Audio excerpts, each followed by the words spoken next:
doutora Denise, parece que ele é mais um chefe, né, um chefe autoritário do que qualquer outra coisa, para que se possa classificá-lo. Essa imagem está se deteriorando dia após dia e a ausência de Luiz Inácio no pleito municipal aqui no Brasil é indicativo. Está fugindo do pleito eleitoral aqui no Brasil. Isso é realmente algo que se pode constatar? O que é que tem por trás dessa ausência de Luiz Inácio nas eleições municipais do Brasil? E ele vai conseguir se sustentar sem povo? É isso, não é, Erivan? As manifestações lá de algumas, principalmente mulheres, a gente ouvia a voz, viu as imagens, em que uma dizia que estava gravando claramente lá e dizendo algumas verdades para Lula, em que ela dizia para o segurança, não toque em mim, você não pode tocar em mim aqui. Exatamente deixando claro, aqui eu tenho liberdade de expressão, eu estou sendo regida pela Constituição americana, assim como a brasileira assegura a liberdade de expressão, mas lá a Constituição vale, nenhum juiz ousa atropelá-la, desrespeitá-la. E aí me permita, quando ela chama de ladrão, houve um episódio, há alguns meses já, em que o Nicolas Ferreira foi para um evento na ONU, em que exatamente num dos momentos de sua fala, ele diz que o Brasil estava sendo governado por salvo engano, usou exatamente o termo, ladrão, condenado por corrupção em 3 instâncias, e ele foi denunciado pela Procuradoria-Geral da República, sendo que a Constituição reforça a liberdade de expressão do parlamentar, de falar, que não pode ser... Quando a senhora fala parlamentar, quem diz isso com todas as letras no plenário da Câmara dos Deputados é o valente aí no sentido de alguém que é destemido, não é o valente da violência, mas é o valente que carrega consigo a coragem brava, verdadeiramente brava, indômita, que é o deputado federal Marcel Van Hatten. Ele não usa meias palavras, ele classifica Lula de ladrão mesmo. Pois é, mas aí denunciaram o Nicolas, fizeram a proposta de um acordo para que ele pagasse uma multa, como que se retratasse, e ele se recusou.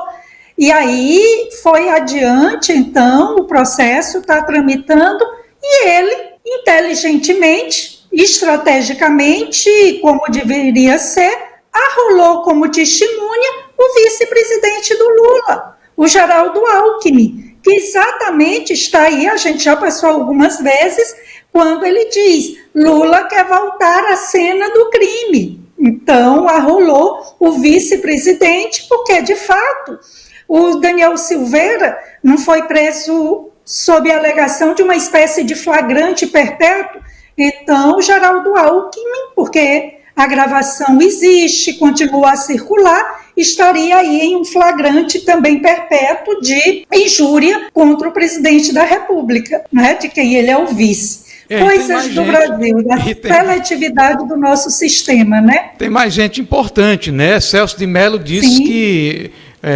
o Brasil estava sendo governado por uma gangue, né?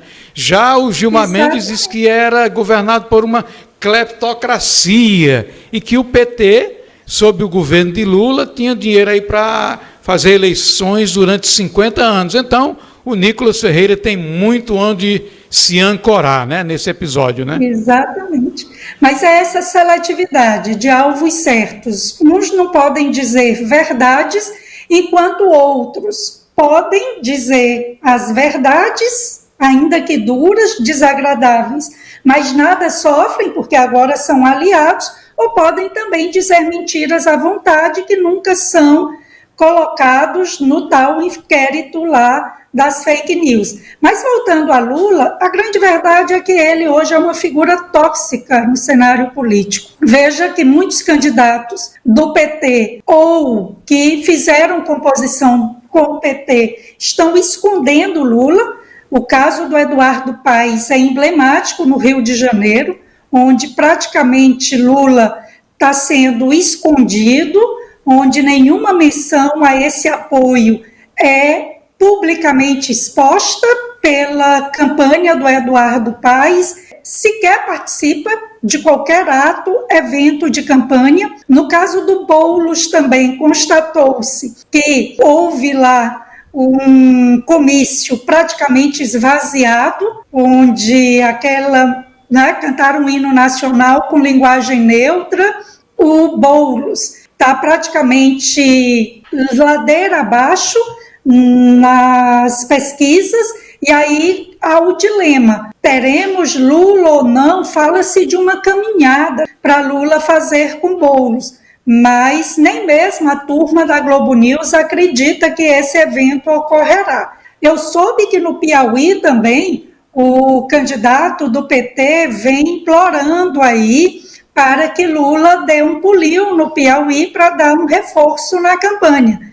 Mas tudo indica que, mais uma vez, Lula vai resistir, porque exatamente ele está percebendo que, se não a totalidade, a ampla maioria dos candidatos que ele apoia sofrerá uma derrota fragorosa, e ele não quer ser associado a essa derrota, como se isso fosse possível. Não é deixando de aparecer na campanha que a derrota não vai ser colocada no colo dele, na conta dele. Então, Lula hoje é uma figura tóxica no cenário político, e muita gente já aponta que daqui a 2 anos, na eleição, até pela idade também, pelo desgaste eleitoral que essa eleição deste ano vai mostrar, ele não será candidato à reeleição, e tudo indica que um possível indicado por ele será, sim, derrotado nas urnas,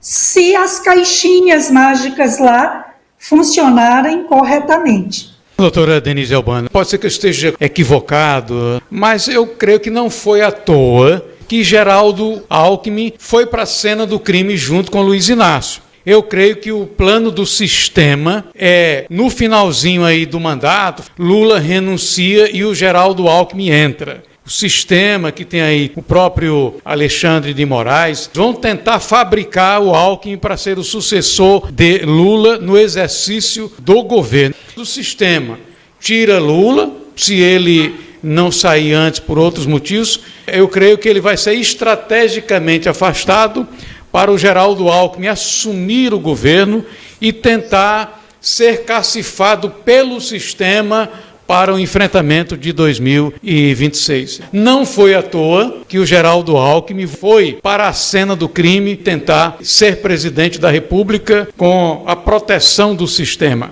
Deixo a palavra para a senhora, doutora Denise Albano. Não, Erivan, eu concordo assim com você.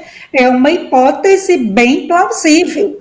O que ocorre é o seguinte: jamais confie em esquerdista como aliado. Então, veja que não foi à toa que Lula colocou um comunista de carteirinha disposto a tudo para que a esquerda, e principalmente a extrema esquerda, siga no poder, tendo controle, como o Flávio Dino. Ele tem lá seus aliados de primeira hora também, o Edson Fachin, o Dias Toffoli. Então, até eu acredito, como você, que o sistema tem essa opção no Geraldo Alckmin, mas o PT, como eu diria, não vai aí abrir essa possibilidade sem choro e ranger de dentes, sem esperneio. Mas vamos ver, aí eu diria que os próximos 2 anos serão decisivos para a história do Brasil, até para seu futuro, e torçamos para que o bem vença.